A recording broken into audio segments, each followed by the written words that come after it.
Yeah.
I think we lost Mike for a second.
Yo.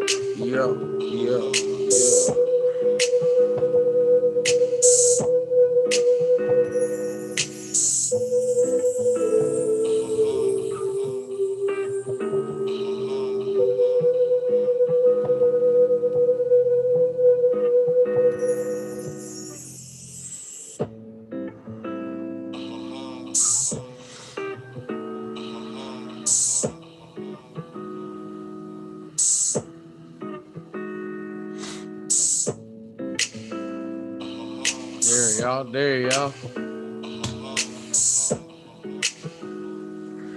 There you go. Hey, damn, what the hell was that? I don't know, man. Yo, I know exactly what it was. Remember when the other day I was hysterical and I might have been blaming somebody?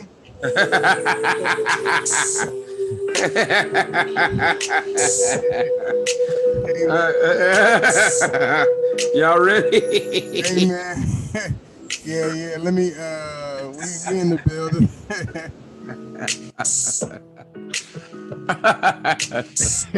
Hey man, let's hop on it, man. Let's get it there. Yeah, because I know I got to fix my hair anyway, man. So I need the camera. So let's pop on it. Let's pop on it. Let's pop on it.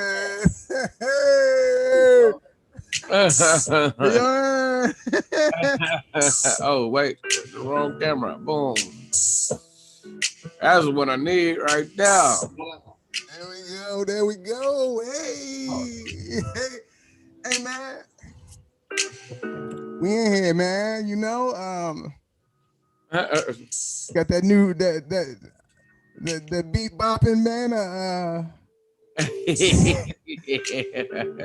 Hey, man, look at this. I'm not convinced that the hystericalness I was yelling about on the phone that I'm completely wrong, man, because it may have been a mistake on my part.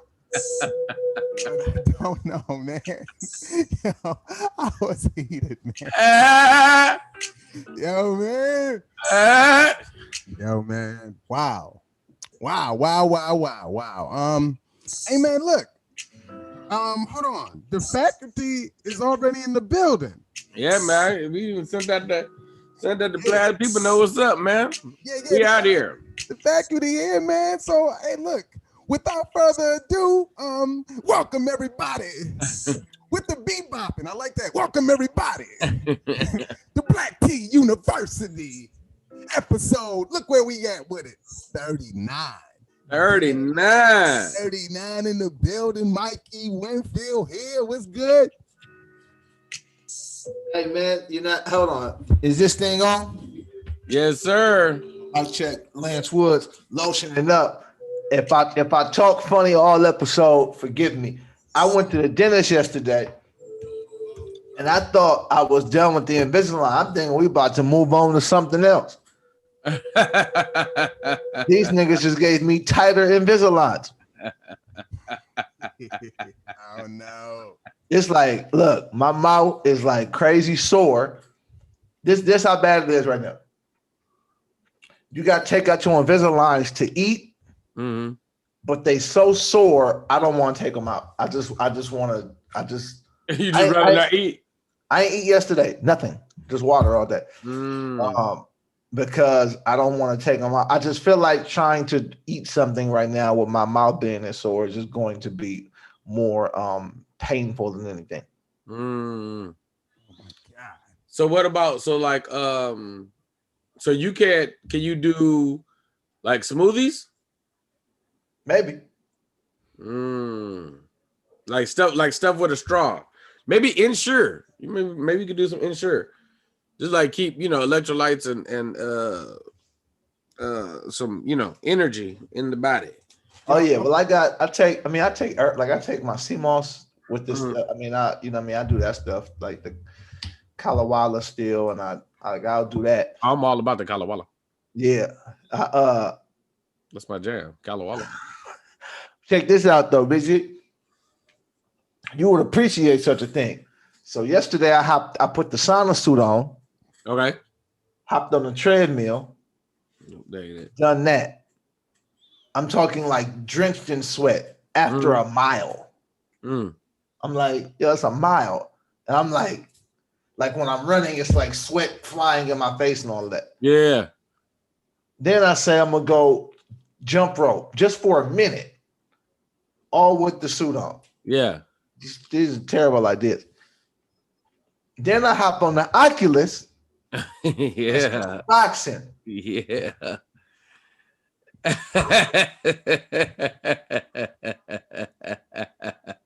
Oh my goodness. Yeah, man. I did I threw the Oculus boxing in the other day after I did the 10,000 steps, but I walked it.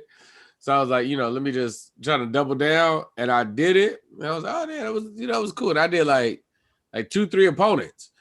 So I get the next day, my back is like, and I'm like, man, what messed up my back? I don't know what the hell happened.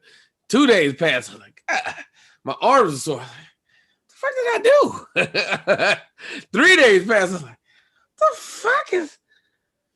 Oh, nigga, the boxing. I was like, oh my God.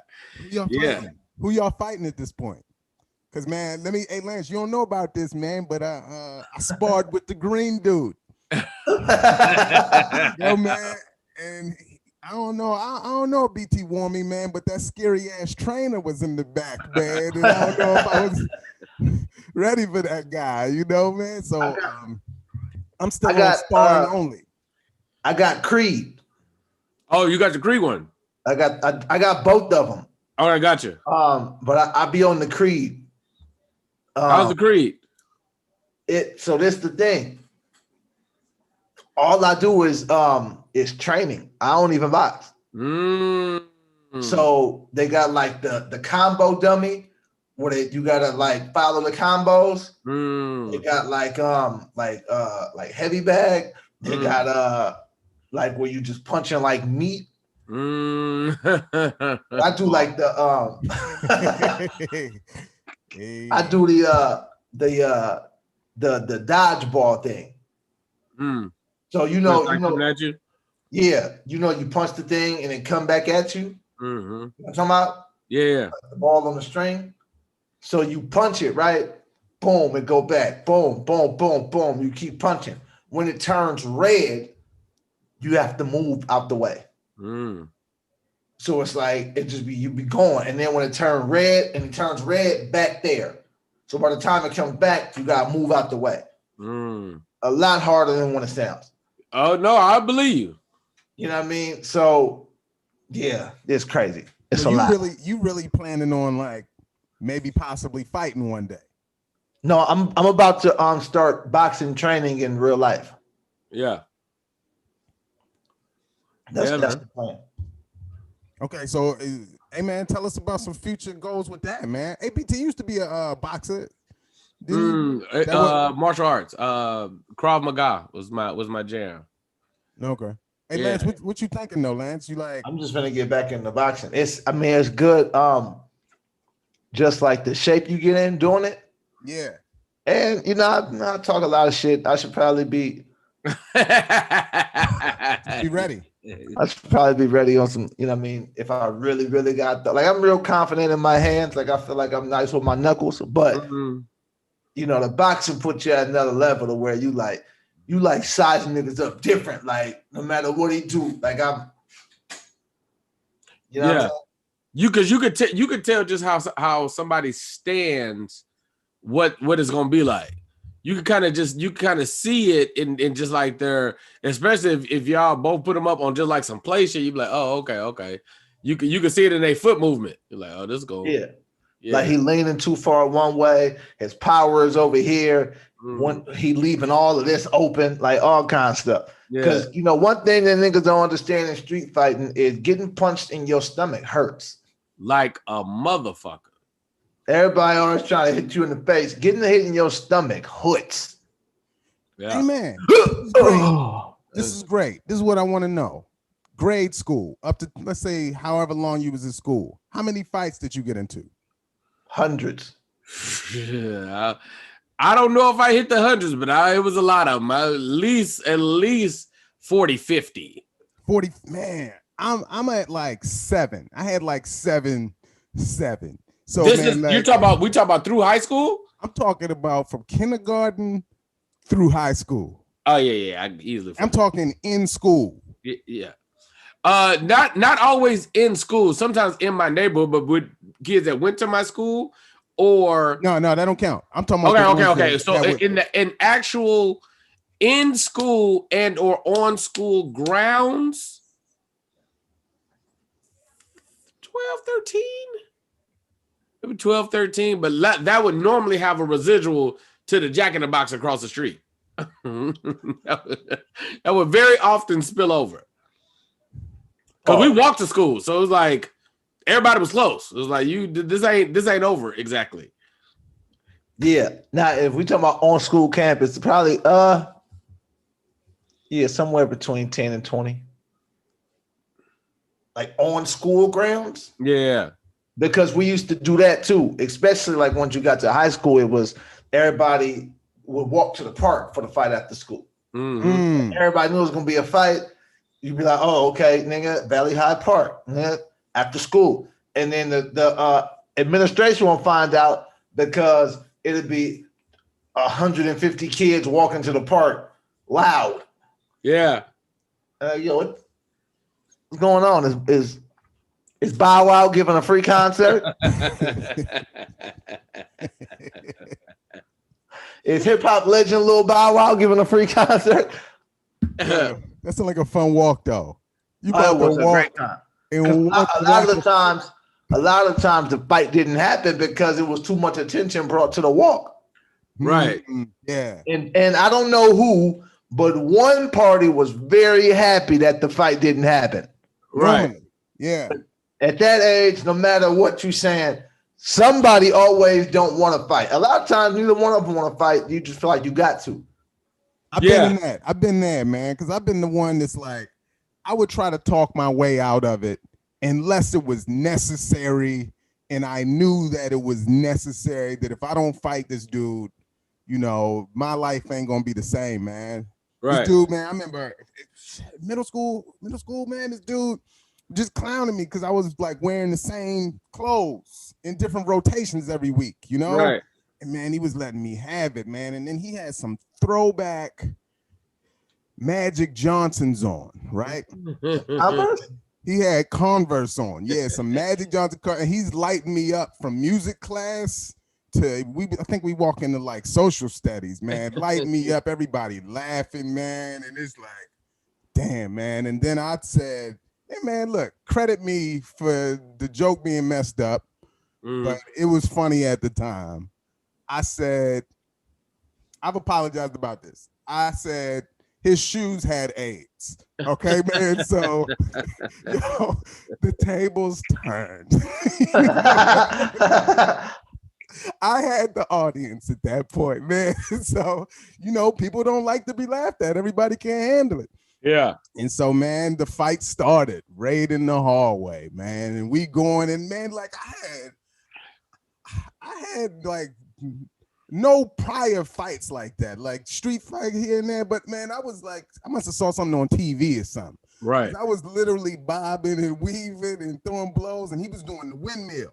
Man, he was running at me with the windmill. And man, I was like, boom, I was landing, and then they eventually pulled us away. It looked like I won because my technique was better. Yeah. Now, officially, he started the fight, and this is where I went wrong. We both went to the office, and I ended up going back to class. And everybody was like, yo, what you doing here? You ain't suspended? I was like, nah, they didn't suspend me. And everybody was mad because I ain't get suspended. Hey! You started it. Yo, I was that level nerd, man. It had to be, man. It was bad that I was for fighting, man. They thought you was an informant. Yo, man, it had to be, man. They was pissed. Mike know the principal and shit. Speaking of fights, are y'all following Kwame Brown, Matt Barnes, and Steven Jackson?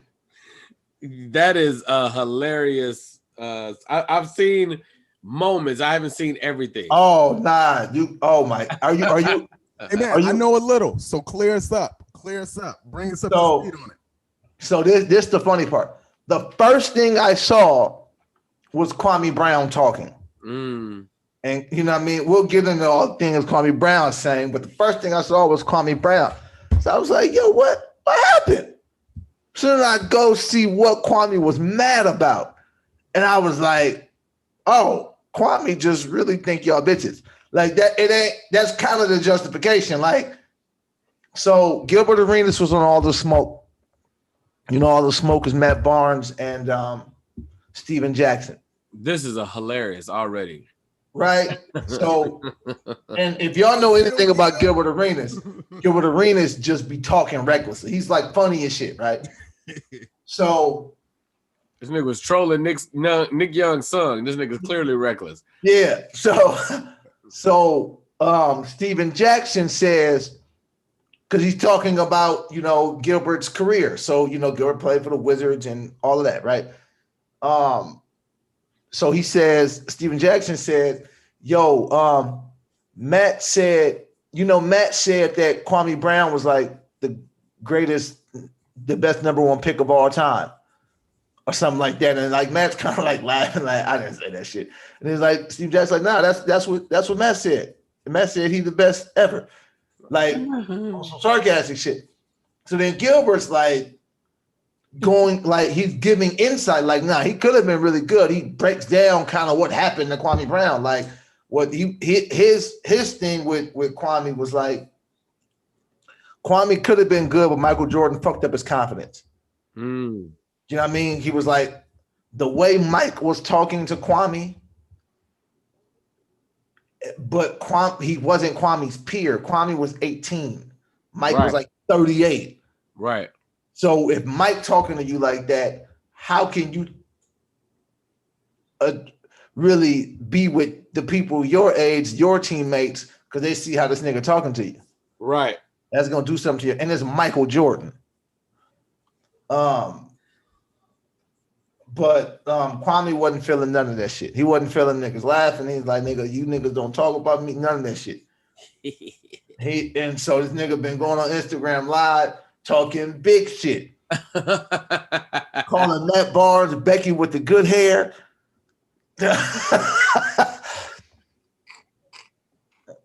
He got so many quotables that's like, yo, my man, what's going on?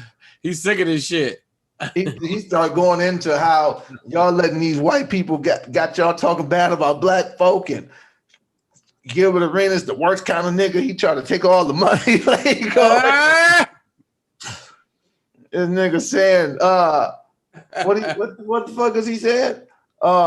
He said Matt Barnes. I know he said something about Derek Fisher fucked your teammate, fucked your wife. He said that so many times. That's what he said. He said, you light-skinned, good-head nigga, you supposed to be acting like Drake. He said, you're supposed to be acting like Drake, taking people's girl, but you getting your girl took instead because you want to be a thug? Like, nigga, what? He won't stop. This nigga want all the smoke, nigga. Hey, they woke him up. They woke up Kwame Brown. And the interesting part is Matt and Steven Jackson's tone is turned down now, kind of like, yo, my man, it ain't like that. Yeah. But he's like, nah, no. No, nigga. It's too late. I'm on it. Hey, man. Kwame Brown sick of this shit, nigga. He been a laughing stock about jokes for a long time, nigga. Like, man, I'm finna swing on one of you niggas. Yes. and because Gilbert is open about like, yeah, bro, I'm from the Valley, bro. I ain't with all that goofy shit. Like, but this nigga also brought guns to the locker room. So. he broke that down in the All the Smoke episode too, and it made a lot of sense. Basically, y'all watch it. I mean, he brought guns, but he's like, nigga, I ain't no. He's like, I'm not no kind of gangster, no thug, none of that shit. He was asking the nigga. They asked him on the show, who's your top 5 players out of LA as far as high school? Because LA got like just like high school class of niggas who just made it out. And Gilbert was like, I don't know the niggas. I'm from the Valley. Like, I don't know. That is hilarious. Like, he's very comfortable with, nigga, I'm not. No, I was out here, bro. I was in North Hollywood or where the fuck I was at. It's very nice out here. I ain't gonna lie to you. I like the Valley. The LA part, I don't even be over there. That's the funny thing about the fight conversation we was having a second ago. I was like, you realize at some point in time, I'm not a fight nigga. I'm like, this isn't my, because I never fought at the club. It was women there. I was like, this is, y'all can have that. Hey, baby girl. Yeah. No, that's hilarious. I think it's funny that it's 2 niggas that are notoriously tough in the NBA that he's picking it with. That's the interesting part. It's like, yeah, nigga, y'all, yeah. Me, nigga, what? I'm looking for a Kwame Brown jersey for 2 days. The stock is up. Yeah, but I don't know if you guys would know about this, but a Kwame Brown jersey is extremely hard to find. Yo, I could imagine. Man, like you said, man, or they've been getting him for years, man. I mean, you can't be the number 1 pick and just kind of, turn into a role player like that. But he ain't the only one. That's the interesting part. Yeah, he's the first one Mike picked. That's what it was. That's yeah, why there's all kind of reasons that people pick on Kwame Brown, but a lot of number one picks didn't pan out. Yeah. But the reason he gets the most attention is because when Mike first got the team, he was the first one. Mm-hmm. Like, this is Michael Jordan's choice, and it was like, this guy. It was that's a big part. Another part is he came out of high school. Oh, and, yeah. And because they never wanted niggas to come out of high school. Mm-hmm. That fucks up their free slavery. Their free labor program. So anytime somebody doesn't do well out of high school, they're gonna highlight that. Mm-hmm. Like, see, they're not ready. They want to do that. So that's super. That's and go ahead. No, and then he went from Mike to Kobe. You know what I mean? It's like, come on, bro. Like, it don't get no tougher than that, bro. You went from playing with Michael Jordan to playing with Kobe. Yeah, that's yeah, he had probably the worst basketball professional experience that one could have. Yeah, bro, you're just getting talked to crazy by the two best niggas ever who aren't like the nicest dudes to play with. And they'll both swing on you. You know what I mean? And he was the man in high school. Everybody's the man in high school in hoop if you professional eligible. So you go from being that dude to just being obliterated by the best ever. Yeah. Mm. You know what I mean? And they talking to you like it's your fault. It's like, nigga, do you know who you are? You say you really good, and I agree, nigga. Look at us. Yo, Kwame had 47 to 0. You know what's going on. Yo, that nigga Kwame was talking about Kobe's 81-point game. Oh, he was there. Yeah. Oh, that's funny. Look, I eliminated him from the Lakers. I forgot he was on the team at that time. He said, yeah, me and Kobe combined for 82 points. He was like, nigga, that's what y'all want to see, right? Y'all want to see this nigga shoot all the shots. So, yes, nigga, he's going to shoot the ball. Nigga, it ain't that many shots for nobody else. Nigga, you ain't see the motherfucking screens I was setting? You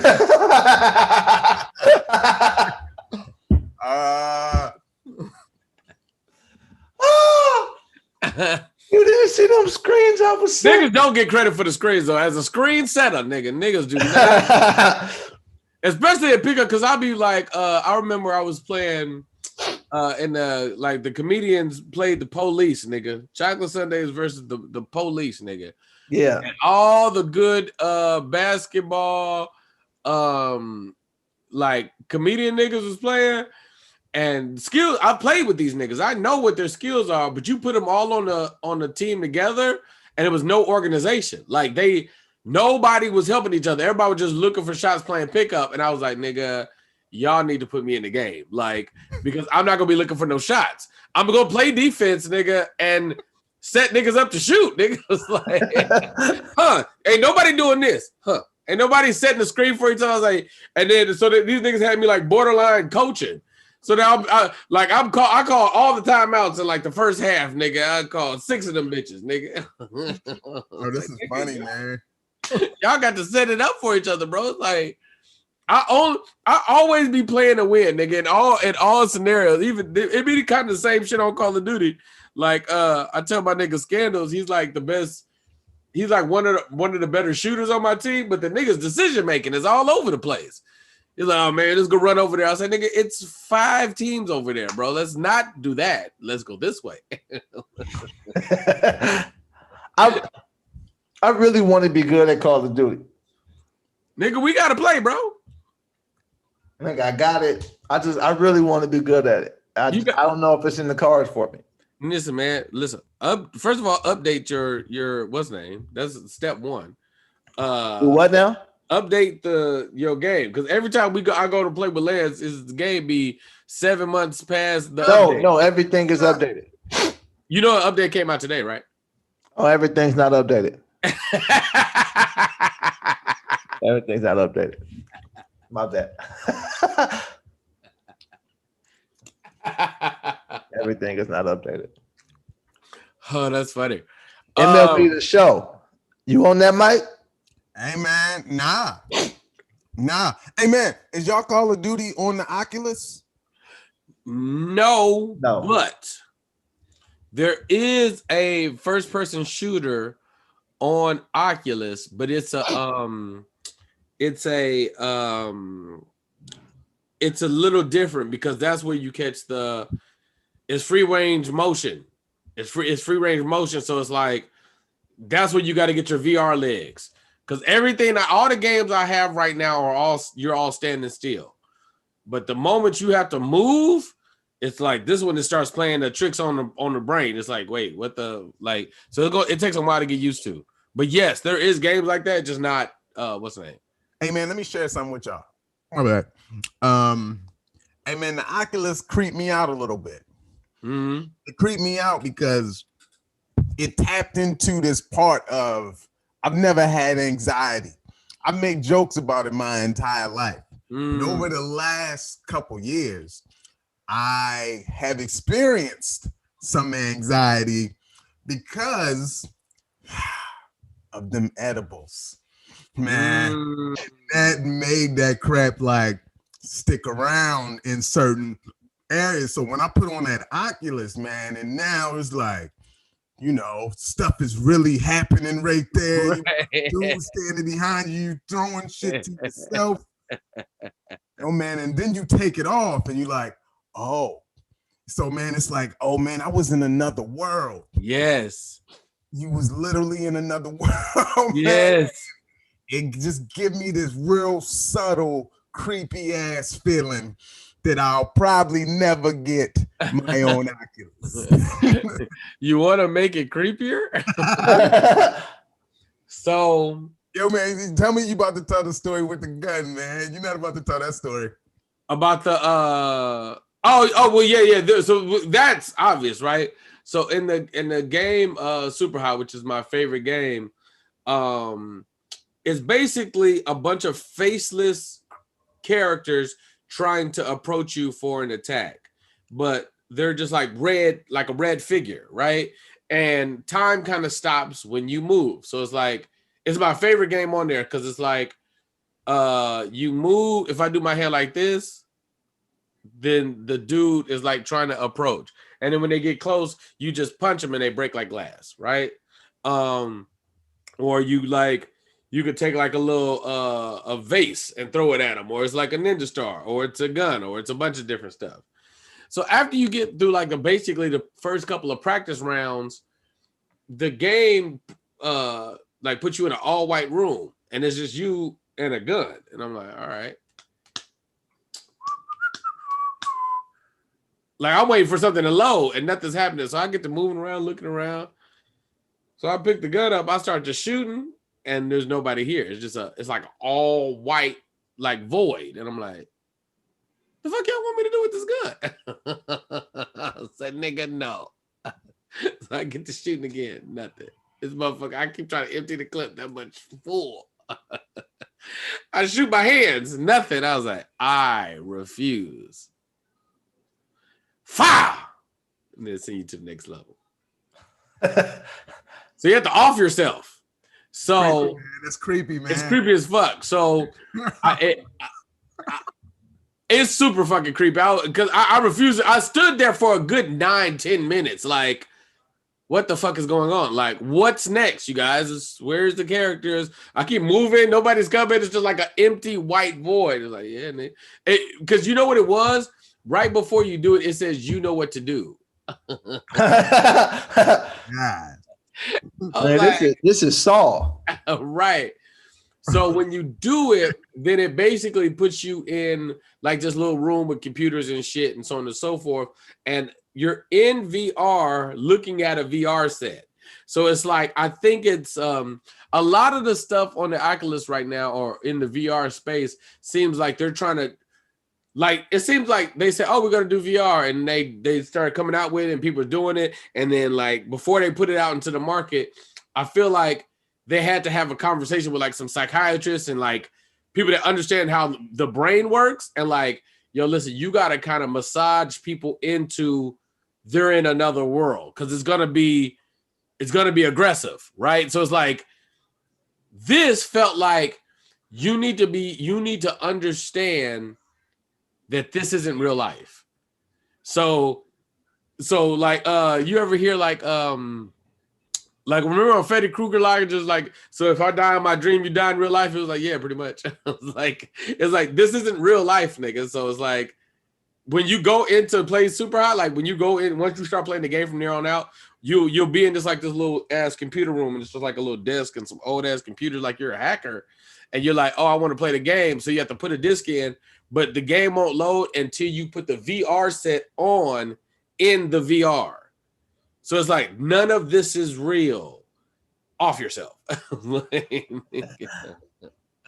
But that's not the creepy shit.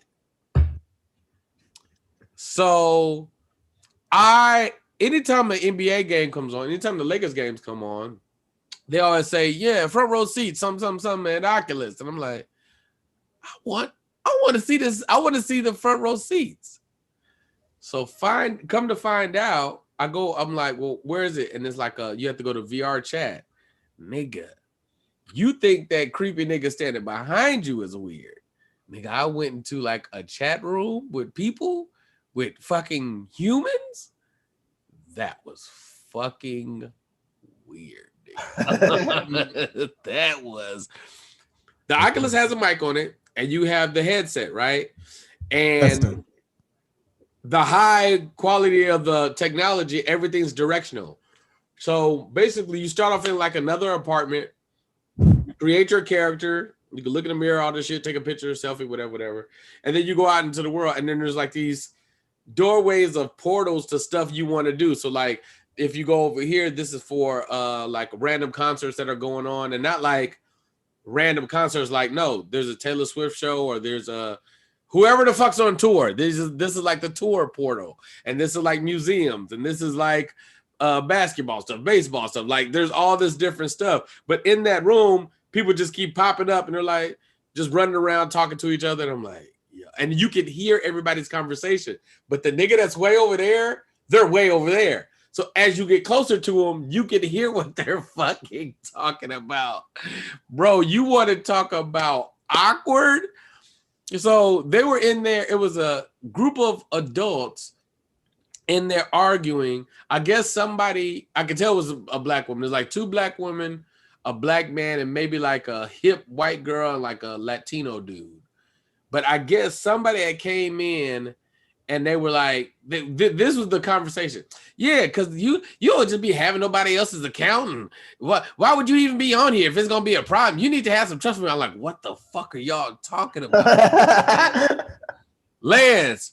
And mind you, so this is Facebook. So nigga, and this is what I knew was coming when I got it. I was like, nigga, this is the new Facebook, nigga. I was like, so at some point in time, I'm confused because I find the game, but it's like already started, so I don't think you can get it then. So it's like, oh, if you want to sign up for the next game, I was like, all right, so Nick, how do I get out of here? And nothing I'm pressing is helping me leave. I was like, I don't know how to fucking leave. So it's just like it's too bad bitches standing right here. There's no other way to explain it. They voice sounded like bad bitches. Now, these could very well be old niggas that just I don't know, nigga, but they seem like chicks.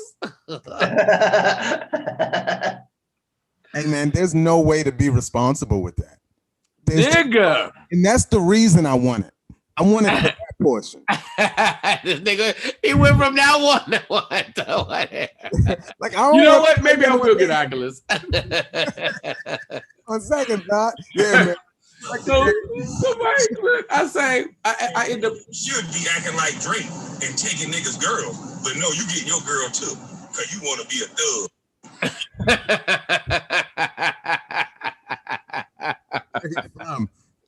That's a funny. Yeah, nigga, Becky with the good hair is hilarious, nigga.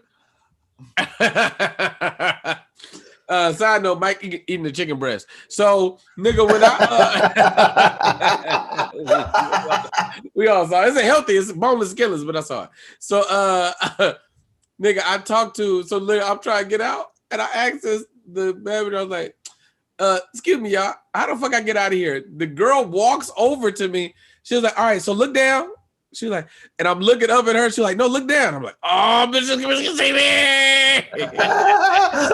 She can see me looking at her avatar. She was like, yeah, so press that little button right there. She said, and then you see the little 3 dots? She's like, yeah. So just press that. And right as I'm about to press, she's like, press that, and then you'll leave. Some nigga flies. He's like moving dumbass fast. And he comes behind me like, I was like, what? He does it again like he's on a scooter or something. She's like, BT! I was like, and I start laughing, and then he started laughing. I was like, yo, that's creepy as hell. He's like, I know, right? BT! I was like, yo, get me the fuck out of here, bro. She was like, yeah, just press the button. I was like, all right, bye, bye, Riri. She was like, bye. I was like, nigga. Yo, man. I haven't been back since.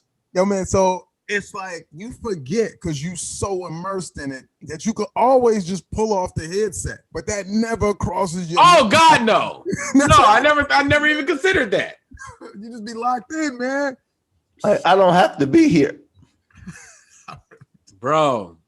That and the funniest part to me is I know because we've all been around to see gaming like go from Nintendo and Duck Hunt to how realistic Call of Duty looks now. Like we all remember Double Dribble to what 2K looks like now.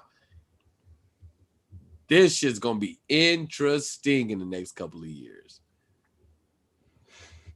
That shit gonna be interesting, bro. Because with how social media moves, is like imagine getting in the chat room of comments and getting all that hate in VR.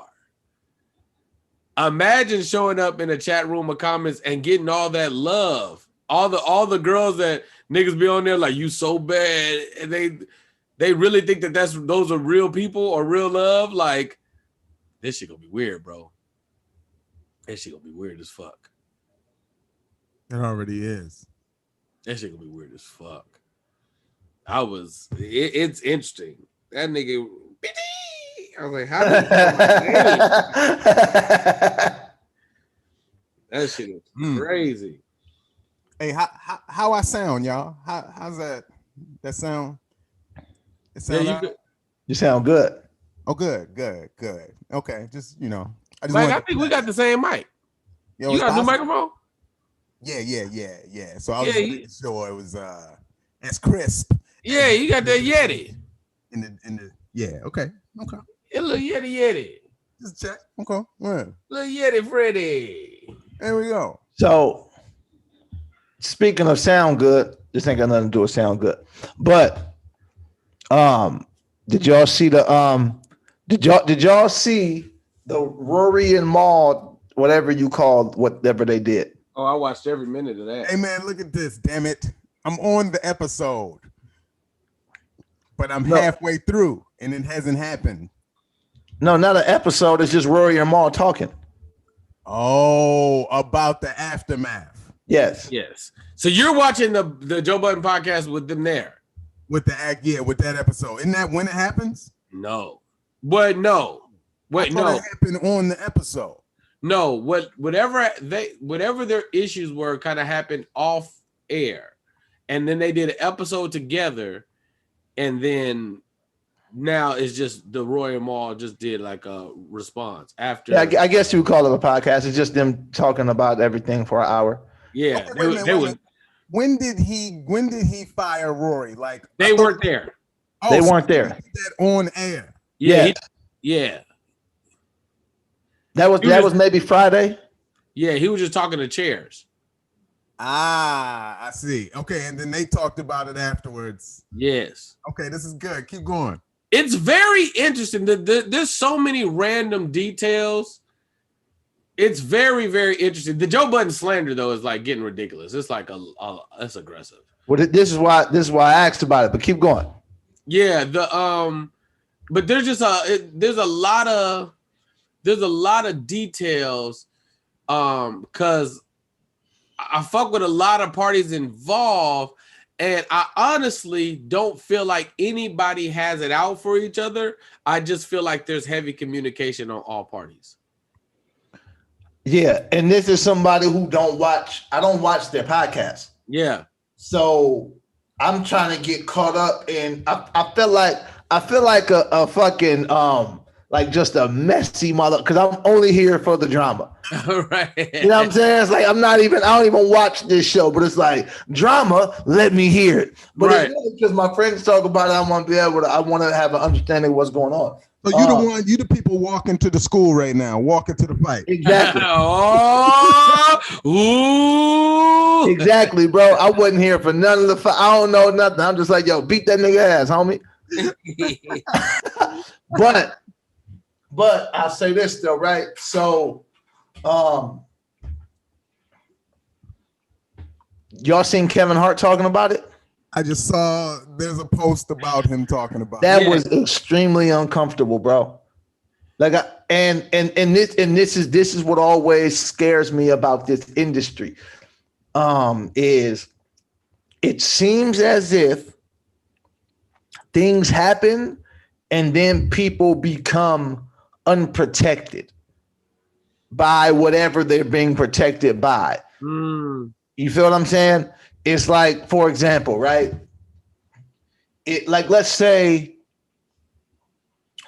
Harvey Weinstein, right?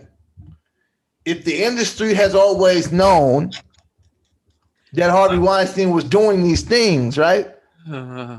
At what point does it become where everyone is able to speak out about him? Let me tell you something. I love this nigga Lance so much. Let me tell you something. That pause y'all saw right there was him thinking of a white person to make sure he attaches to. He literally went to a mental surgery like, nope, black. There your white ass go. I knew somebody was fucking up around there. Yes. But if everybody knew Harvey Weinstein was this, right? What happened to where the people who all knew it were now okay to talk about it? You understand what I'm saying? And what I mean by that is Kevin Hart doesn't say anything publicly about anybody. Yeah. He's very like politician, like with no, everybody's great. So what about this has him talking? Because it wasn't like he was just like, yeah, man, it's unfortunate. He was like, nah, man, Joe Budden is trying to do this, and see, he wants he's not appreciating his team. He thinks it's all him. Why would you talk to your people like that? And I'm watching, and I'm like, we love Kevin Hart, but nigga, you had a self-produced Netflix documentary where you were yelling at your friend, telling him he doesn't have a home. I with Kev, I think this was very specific to Joe. I think so too. I think Joe has criticized. First of all, just in general, Joe Budden's tone is easily offensive to most people. Like most New Yorkers. I don't know if you notice or not, but your tone is disrespectful. He from Jersey, but same thing. Yeah. Oh yeah, that Philly, that little area. Like the tone is just harsh, and like most niggas don't normally take offense to it, especially if you understand like just the edge or the vernacular. Like you don't really take offense to it, but you are aware that it's just like brash and emotional, and it's like remember when Lil Yachty was on Everyday Struggle? He was like, bro, calm down. Like, but it's just a passionate person talking. Now take that and take all Kevin Hart's criticisms that he gets and just put Joe Budden at one of them, who basically I think it's a safe bet to say Joe Budden has the number one. He's definitely top of the podcast list, and he's definitely probably the top black one. It definitely was a top black one, because it was the Joe Budden podcast was popular. So I think that was specifically like, yo, listen, you nigga, come here, man. Let me talk to you. Got your ass, because Charlamagne's kind of doing the same thing too, but his is more of a I told you so type thing. It's really interesting, man. Like, as somebody watch the show, right? Rory's kind of middle of the ground, tries to normally find his understanding on both ways. Mal is really simple. Principle, like street ethics understanding. And we understand how Joe is. So when what they're complaining about is like the most interesting dynamic to me, because when money came in, things got weird. It's just like, it's Joe Budden podcast. Y'all know why y'all here. Y'all know how this kind of came to be. And y'all know a large amount of this is working because of him. And if he's like, no, I got y'all, I would never leave y'all hanging. I'm going to make sure I can take care of y'all. And they're like, nah, nigga, we want to see the books. And he's like, but nah, nigga, y'all not paying for shit. And they're like, nah, but we're percentage partners. It's just like everybody got valid points. And I'm like, man, this is fucking interesting, bro. Yeah, like I said, I watched the talk for an hour with Maul and Rory. And this is the part that'd be interesting, right? Is I watch niggas keep saying it ain't got nothing to do with money. Right. But then y'all keep talking about accounting and books. That's money. Yeah. So, I mean, if it's about money, to say, yo, we want some more bread and he ain't trying to give us no more bread, or we want, because asking to see the books is crazy.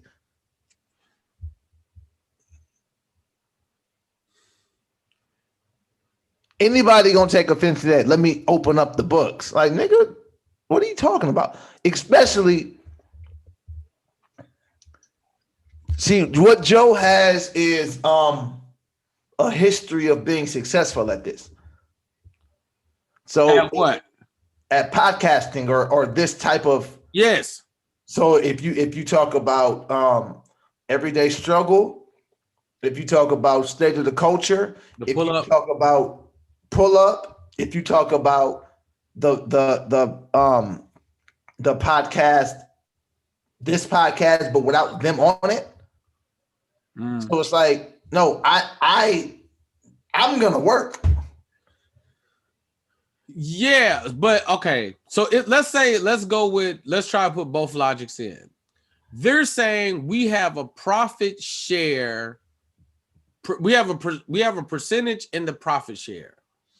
If that is the case, there's no way to be clear on what the percentage in the profit share is unless you see the books, right? So as much as I agree that asking for them is weird as fuck, but right next to that, so is not giving them beforehand. So it's just like, it's like a really weird space, bro. It's like, and I'm not even on either side as much as I kind of hear both sides. It's like, no, nigga. It feels, and here's another thing. It feels like Joe is like, y'all not, here's the thing. When you talk ownership, when niggas ain't putting up no money, that's when everything get awkward. It's like, but you're not paying for nothing. No. But I was here I hear you, nigga. You're not paying for anything, bro. So it's like, we got to figure out where the line of sweat equity is. And did you see Joe's response after? No. So Joe said after, he was like, yeah, they were percentage-based partners, but them niggas would have been getting like $30,000 a year if I would have went by the percentages. So I just paid them more. And they know that. I paid them substantially more.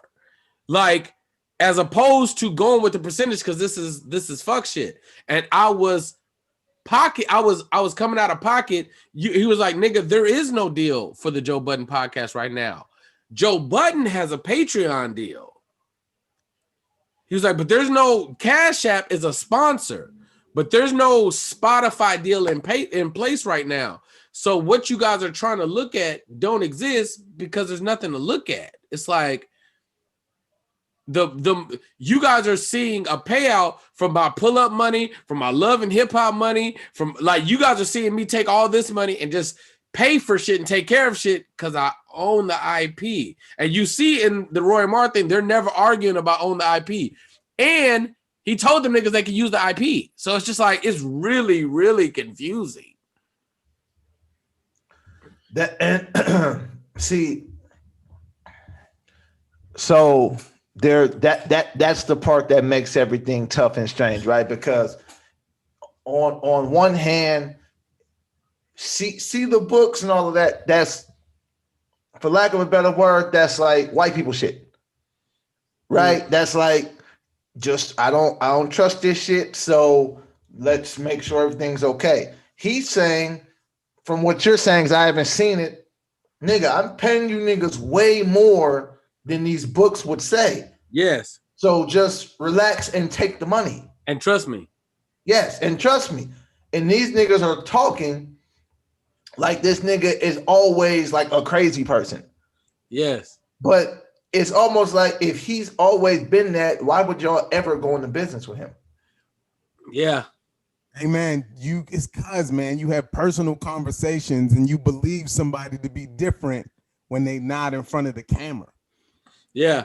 They've been there from what, episode 10 or 20. They've been there since the beginning. So I think it's one of those things where you just feel like you owed, which means nothing according to business. I mean, it means something, you know, as far as building and gelling, but if it's his business and they're employees to his business, you know, I just feel like they think they owed. So here's the crazy part. Lance's best friend is all over these niggas. Oh, Lance's best friend academics. Oh my goodness. He's on these niggas' head. So one of the interesting things about the dynamic, right? So yes, they would be considered employees under that auspice. But when they're saying it's not about the money, because these niggas are willing to put the sweat equity in, they're like, you don't have to pay us shit. They're both saying, don't pay us anything. But when the big bread come in, take care of us, right? So it's like, all right, nigga, we don't give a fuck about the money. Make sure this person take care of, make sure this person take care of. Like you heard what Rory said, he was like, Rory made a point, Mike, where he's like, yo, listen, if there's a lot of people here that aren't the three of us that look tired, take my money and give it to them so the team is good. So it's like they're trying to pay for stuff, but man, this shit it's hella confusing, bro. Because I hear both sides and I feel like both sides are telling the truth, and I feel like both sides are misguided on what it is. Yeah. It's just like it's like really bad communication. Now, did you see what came out yesterday? This is what I mean by it be feeling like opens. I don't know how to judge this stuff. Did you see it, Mike? If you're talking about accusations, I did. Yes. So then the girl, Olivia Dope, they had another show. It was him and 3 women. I never heard of this show until yesterday. I think it's predominantly the 3 women show. I think he's there every now and then. Okay. Yeah. So then she goes on Instagram Live with a 25-minute breakdown of this sexual harassment thing. And, you know, I watched it. And in the words of Dave Chappelle, I'm going to say something I'm not supposed to say.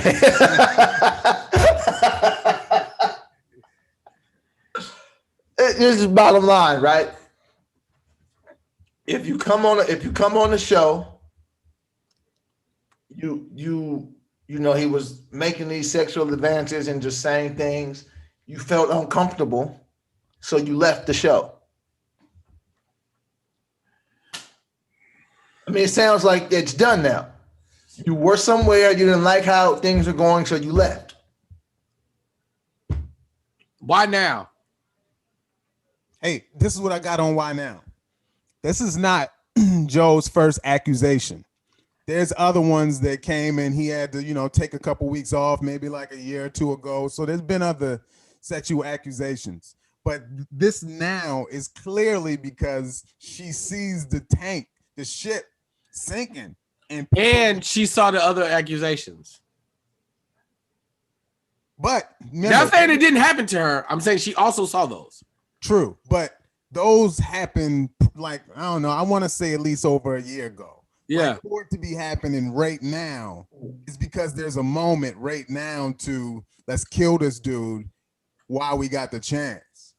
And it's not even about did it happen to her, because she gave timestamps of it. You can see what it was. Yeah. But when you see it, you say, oh. And then they edited it out so it wouldn't look crazy, which I don't know. That feels like very simple for me. Ladies, listen to me good. I love y'all. It's gonna be we gotta find some balance. Forget the Joe Budden issue. That's whatever it is. We gotta find some understanding and some balance. Men naturally want to handle women with care. Sure, if you are a man, you naturally want to handle women like with care, right? Not so much a coddling, but you just want to like be careful with them. You're delicate. Women are saying, I'm not delicate. I could do anything you can do and probably better in a lot of cases. And very often they're right. So we want pay like men. I want da. But when I talk to men, we don't have boundaries on how we communicate. We just don't. We just don't have boundaries on like what you should hear the shit that happens on my goddamn Call of Duty chats. Nigga, have you seen the like literally like nigga? It's aggressive, bro. It was like, yeah, man, I'm just going through a lot, nigga. You know, my dad died. Nigga, I don't give a fuck about that. Get on the game. Like, nigga, like, we just don't have, especially comics, nigga, we really don't have boundaries on how we speak to each other. So, to be on a podcast and then have to work within some boundaries, it just sounds crazy to me. It sounds like I gotta watch what I say. It just sounds crazy to me. Like it's people say shit. It's talking. Yeah. Okay, man. Okay, to argue against that, are you saying just in the podcast space? Because if you go, I don't know, you in line at the bank. Yes, in corporate America, it's absolutely inappropriate. In corporate America, it's absolutely inappropriate. Perfect example. I'm on the show. Let's say I'm hosting the show. A comic comes up that happens to be a woman, and she destroys. And after the show, I'm like, bitch, you are hilarious. I don't mean like you a female. I don't mean bitch. I mean like this bitch is hilarious. Like it's like, no, that just happens to be the perfect texture for the word. If I say this woman is hilarious, this lady is hilarious, this girl is hilarious, this female is hilarious, that's all not as respectful and don't have the same versatility if I tell y'all, nigga, this bitch is hilarious. If I say that, you niggas know what I'm talking about. It's just communication. It's just a way people communicate. Okay, look at this. So I like the idea of in the show space, people knowing they paid for a show. Yes. That's the reason you pay for cable. And it used to be you don't get canceled because, you know, they cuss. They do this on cable. You paid for this. You could just watch regular network but and you have the squeaky clean stuff. Yeah. But no, you want what's on cable. So these things that happen like in a live show, man, I feel like there's a lot of fair game for shows, man. But now the cancel culture is heavy now. Like I feel like there are people that are racist. And man, a well-executed racist joke, I appreciate it. I laugh like a motherfucker. You know, I'm like, damn, that was great. And this is a show that people pay to watch. So why are we like, no, let's not allow this person to speak anymore? I won't say who the comic is. Space. I won't say who the comic is, but I was hosting a show not too long ago, and it was a white comic, and and you know how they're doing the weird mic switching thing, like don't touch this mic, this is the comics mic, this is your mic as a host, whatever. So I go on the stage, and I give like an air pound, and I just kind of skate off, trying to keep like the 6 feet, whatever. And the white comic grabbed the mic. He was like, God, he was moving fast. He ran for me like I was the police. Nigga, I fell out, bro. I was like, nigga, that's fucking now the timing was I fell out laughing. I was like, that's fucking hilarious. Which goes into y'all see what's going on with Tony Hinchcliffe. Yeah. Right. Yeah, man. Explain it to the people, Mike. I'm gonna try. And man, let me start with this, man. It's like if people already don't like you, nobody's gonna fight for you. You know what I mean? Nobody's gonna fight for you, man. So they're doing a show in Austin, and like we know who Tony Hinchcliffe is. You know, it's like that. We know, you know, but people probably don't know or whatever, you know. So I guess he's like somewhere in Rogan's circle of comedians, and he's doing a show somewhere in Austin, I believe, where an Asian comedian is hosting the show. And he brings him up. The Asian comedian brings him up, and Hinchcliffe gets on, and he I don't remember the specifics, but pretty much it would be like the equivalent if one of us was hosting and he was like, all right, give it up for that nigga right there. You know? Yeah. Yeah. Hit him with the hard C word for Asians. Yeah, right. That's pretty much the equivalent right there, man. And you know, people tensed up, people laughed because a lot of people laughed. Because we live in a world that, you know, those things happen. Obviously, the show was recorded, and the dude that was the host, man, apparently, you know, he was, I think, the first to voice it, didn't feel good about it. He was like, look, everyone, this is what happened when I brought up Hinchcliffe. And he showed the footage, and this is what I do know. Hinchcliffe's, all his what is it called, like your agents and managers, they all dropped him. And I didn't know that. Oh yeah, William Morris for sure dropped him. Yeah, so he got dropped by his company. That was in Variety. Yeah. And man, it's interesting because another one of his circle, this happened like a year ago. What's his name, man, that said the stuff about Kobe? Ari Shaffir. Right. Same stuff happened to that dude, man. And I feel like he's sneaking back in right now and, you know, coming back. So that's all I got on the story. That's what I got on. Now, if I'm leaving anything out, let me know. Nothing. No, that sounds like everything. I figured you would know more about it than I did. I know the basics. I didn't know he got dropped by his agent and all of those things. And that's why you get paid the big bucks. Yeah, I saw both. Did you see both sets? No, all I seen was the clip of like 30 seconds. Oh no, I saw they were doing relay. So like I go up, then I bring up Lance, and Lance go up and he bring up Mike like that. So Rail Battle goes up and brings up the Asian comic. I can't remember his name. And then that dude brings up Tony.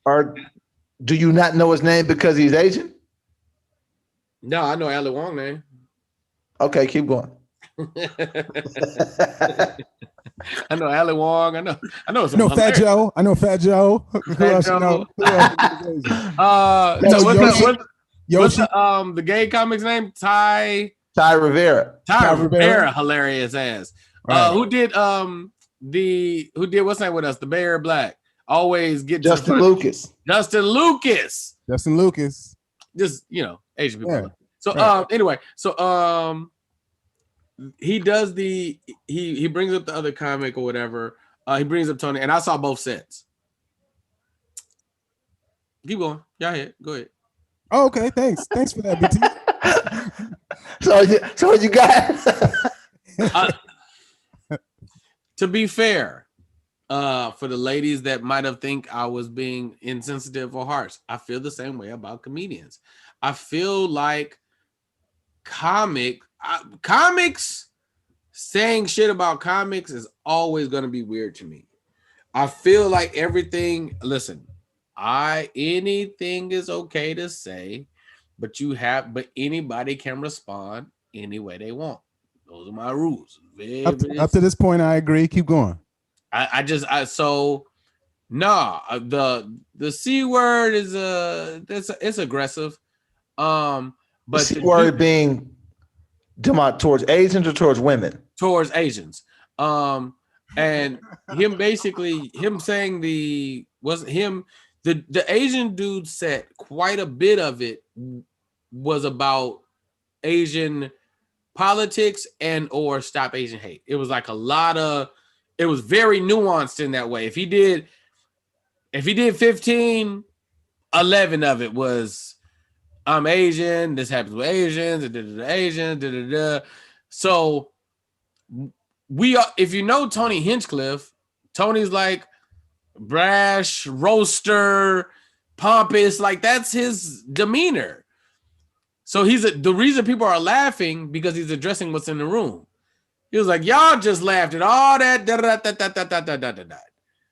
You fucking kiss ass and like that. Like, oh, you make me so sick. Like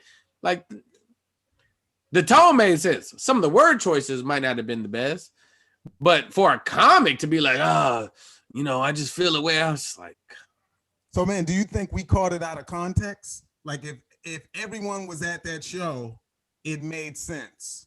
I think 60 to 70% of the crowd was laughing, but I think Tony was turning off audiences in the crowd that are turned off by that kind of comic, that are just turned off by stuff, by just like brash, you know what I mean? Like just brash, aggressive comics. And I think Tony does that in general, his style to people. And it is a time right now to where everyone is sensitive towards Asian people. Which is his own conversation. So if Tony does this exact same thing 8 months ago, is it a problem? Well, yeah, because he shouldn't be that many people at the show because it's COVID. You should have a mask on, first of all. No. That was in Texas. Oh, touche. Yeah. What COVID? It's gonna always be a problem for me if a comic goes and, hey man, listen, comedians, nigga, black comics, white comics, niggas should know. BTs with all the fuck shit when it comes to stand up, bro. I would all of the fuck shit, all of it, nigga, all of it. Yo, man, the same. And I almost welcome it because people don't think I'm up for the fuck shit. So I have to voice it. So people know that I'm here for it. That way I get to respond. And man, this is what I do. I think that when it's recorded, man, everybody got their phones out. Yes. So that make it easy for agency to say, hey man, let's be on the right side of this so this don't fall back on us. So you get why the agency is protecting themselves. But ABT, I'm with you. It's just stuff that happens in comedy, and I've been doing it this long. I'm here for it. It is impossible to be a good comic and not paint with all the colors. Not if you're gonna be great. You have to test the boundaries. You have to. It's impossible to be a great comedian and not use all the colors, whether they are emotional colors, whether they are sensitive topics, whether they are impressions, whether they are act outs. You got to use all the colors. Some colors you're going to favor more than others, but you got to use them all. And the moment you start telling people that when it comes to vernacular, you can or cannot say stuff, listen, man, I don't have a problem with white comics saying nigger. Let me just be crystal clear. The shit better be fucking hilarious, nigga. And I don't have a problem with somebody in the audience beating your ass. I'm okay with that. Everything. I am 100% on the side of if this the dunk contest, try that shit. Try that shit, bro. Try that shit. And if you break your ankle, oh well, bitch. I'm gonna laugh at that too. I'm gonna laugh with it. How do you get a nigga sticking his arm in the rim if nobody try it? Like you don't get George Carlin and Richard Pryor and Bill Cosby and Dave Chappelle and Chris Rock and Bill Burr and Louis C.K. and Tony Roberts and Cat Williams. Yes. Without nigga Eddie Griffin. Yes. Without niggas trying stuff. Eddie Murphy delirious so we could all raw. Have you heard Eddie Murphy delirious, bro? Mm-hmm. Bro, come on. Like, it's just like, yo, listen, man, listen. And black comics don't like that shit. Oh, this nigga, I guess I'm a cool now, nigga. Whatever, bro. Listen, this shit is hilarious. I'm with hilarious, nigga. You gotta, and I'm never gonna be the nigga on the show with you that be like, I just feel a certain way because he said I might not fuck with you. I might not ever do a show with you. You said in the wrong tone and shit ain't funny. I'm like, nah, I'm not fucking with this nigga. No. But even that, I might beat your ass, give or take if the shit how funny shit. Even that is you gotta work this shit out. Yes. Example, right? Chris Rock, the niggas and black people, right? Yeah. The premise of that is like, nigga, what? Yeah. And he said the wrong way. It's like, bro, you're basically like segregating black people into what you consider to be good black versus bad black. Right. So in the process of working that joke out, there's probably like a lot of like, bro, this nigga sounds like a white man. Absolutely. Mm-hmm. Until he gets to it, and a lot of people still feel like he sound like one. But that's another conversation, just with that joke in particular. But if you're not gonna give him the freedom to actually work the joke out, because he has a thought. He has a thought, and it's a common thought. And how do I make this thought digestible to the masses and to where I can get my point across and it's still funny? Right. You know what I'm saying? So with that, if I know that that's what people are attempting to do, how do I sit back and say, oh no, and do that with my finger to somebody? Yes. Mike, do you have limitations in how you write or what you write about? No, none whatsoever. And I think the issue, man, is the bloggers are trying to blow up now and they're giving them the power. Yeah. They're giving them all the strength to say, these long articles of why somebody should be eliminated and taken. And hey, man, what happens off stage, maybe there are reasons for you to, have to serve time in prison or whatever, But things you do on stage and what we call a performance is what it is. Man, we watch these movies all day, every day with rapes in them and disgusting language, and we see it as entertainment and we walk away. But as soon as somebody got a mic and they say something you don't agree with, then it's like, okay, now this person shouldn't be allowed to do this anymore. Let me see if I can. Let me find a balance. I think, so first and foremost, I'll say it again. Say whatever you want on stage. Everybody and anybody has the right to feel however they want to feel. I think that comics should be off the we're canceling him list, especially if what they did was on stage. Now, let's talk. What's the nigga name from Seinfeld? The Kramer. Now, when we're seeing Kramer go on this rant, I think you should be exiled from comedy because you just bombed horribly, nigga. It was trash. It was just really bad. Like the audience got the best of you. You didn't know how to get out of it. You just started spewing shit that was supposed to be. You just not good. Let's get you the fuck out of here because you're trash. Question before you finish. Did he ever have a rep as a stand-up comic? He had to. He had to. Did he? I mean, look, I've never seen him on anybody's comedy club calendars. Did you see? Did he do any hours? Any specials? Any TV sets? Is he Michael Rappaport? Yo, are you saying that might have been his first set? No, not even his first set. But you know how it is when somebody get a name, they just let them do stand up. Yeah, and in LA especially. You know what I mean? So it's like to go towards your point and get this nigga out of here just because he's not good.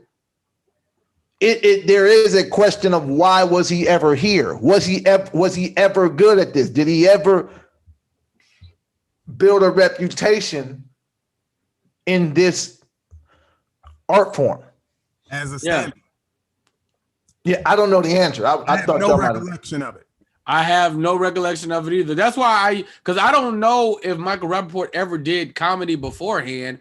I know he, man. Yeah, no. I know that nigga's I know him from movies, and now he do stand up. And I really, really want him to stop. we on Rappaport.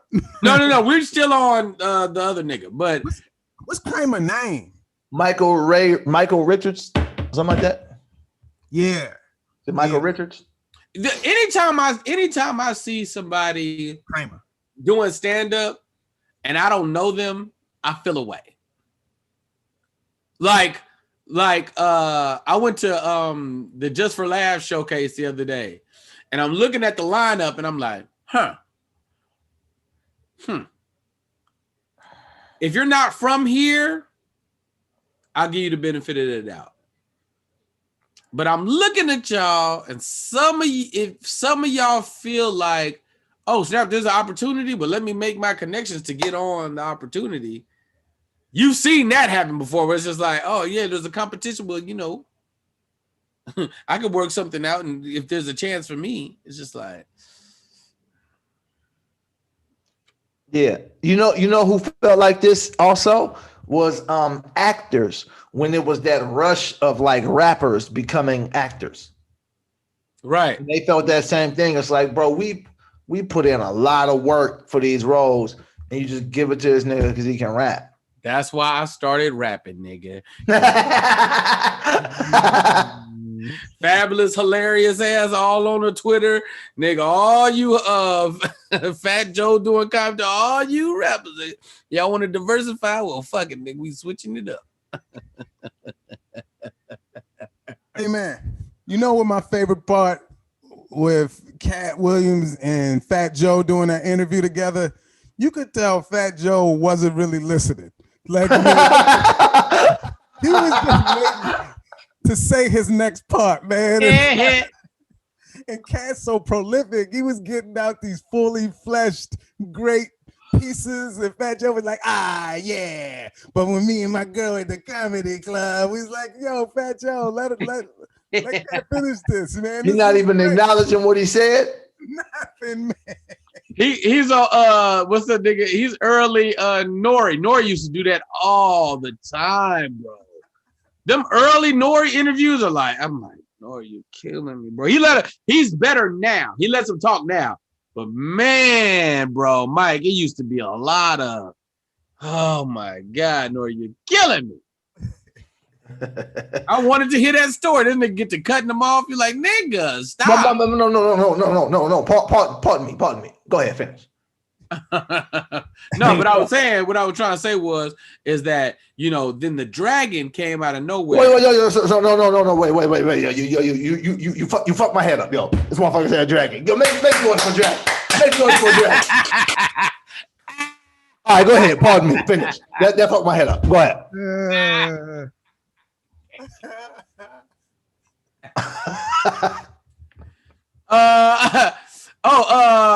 I think we should save the announcement till next show, because that's episode 40. Okay. Yeah, we should. And that'll be Thursday. And I just got an email, so I need y'all to I'll text you. It's not nothing major.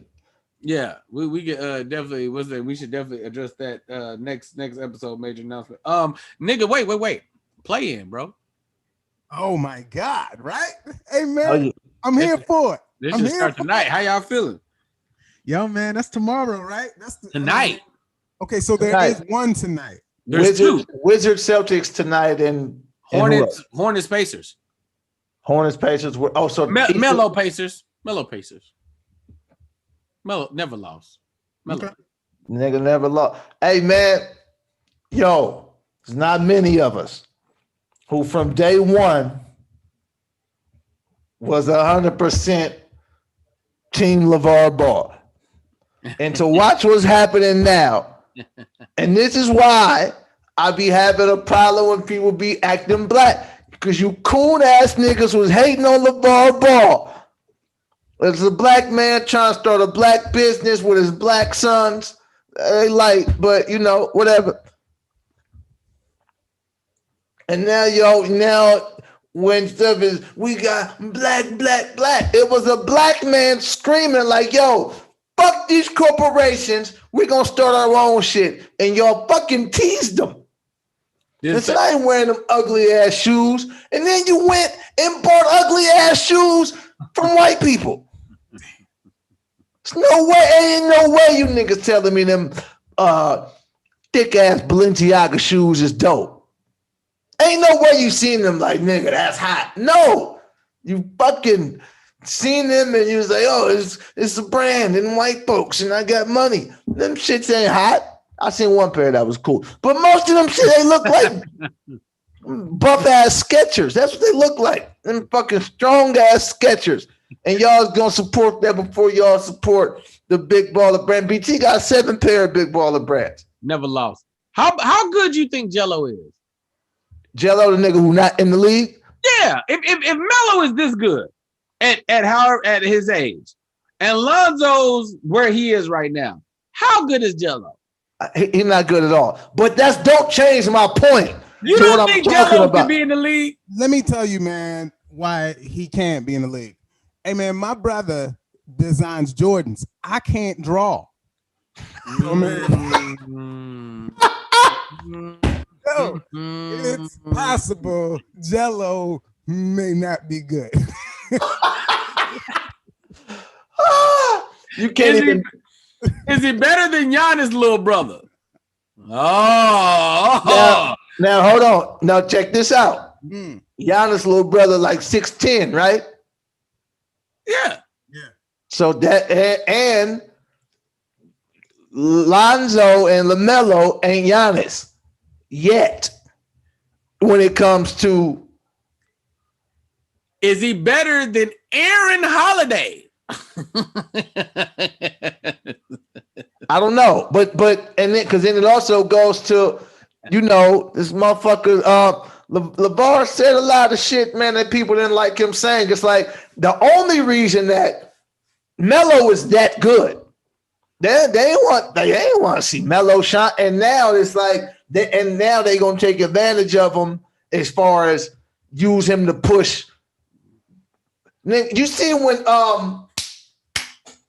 when Miles Bridges dunked on, was it Clint Capella? Yeah. The crazy one? Yeah. And then the caption was, oh my God, look at the dunk and look at Melo's reaction. It's like Melo ain't do shit. He was just like he was hurt. He was like, oh. He was hurt. You know what I mean? But it's like they gonna pump him like every chance they get, but his pops built him up like that. Yeah. Yeah. And when his pops was building him up, y'all was talking that weird shit. Absolutely. Hey, I'll give you one. I'll give you an add on to that. Also, because Melo halfway played the game, right? He's with Rock Nation.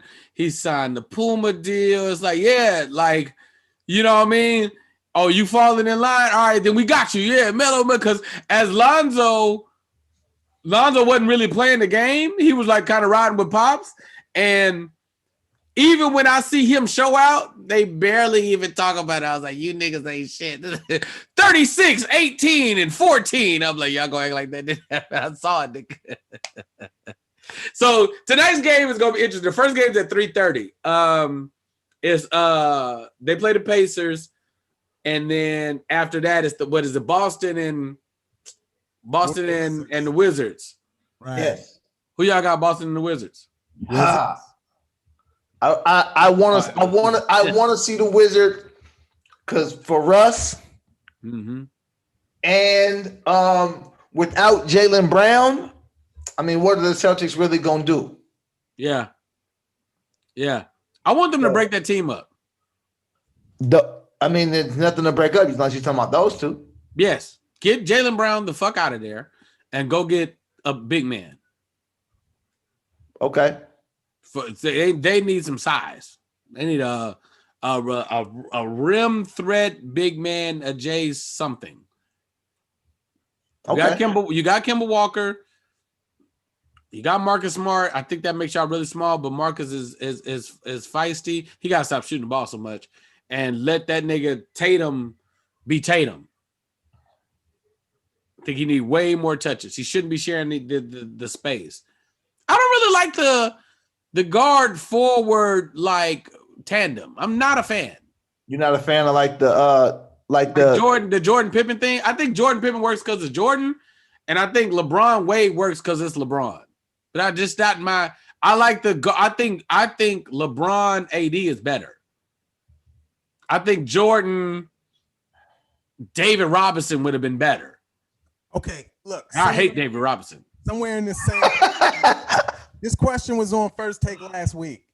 Was LeBron, Kyrie, and Kevin Love a super team?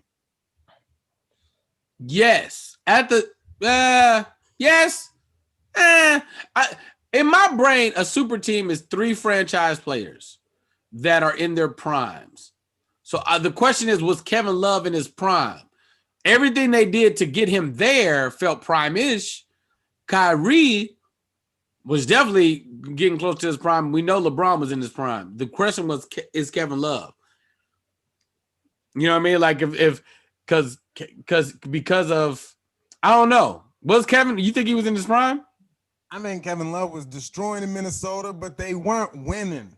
At all. So, I mean, he was a really great player. Yeah. But super team, to me, a stretch. And I thought of that because you were talking about the 2-3 tandem. That was like, what, a 3-4 tandem. Yeah. See, my thing about super team is they got to stop saying that because, yes, they were all they're all great players. They're all Hall of Fame players. A super team is only as super as the teams it's playing against. Mm-hmm. So, and let me tell it, a super team is the Celtics in the 60s, right? Lakers, Celtics in the 80s.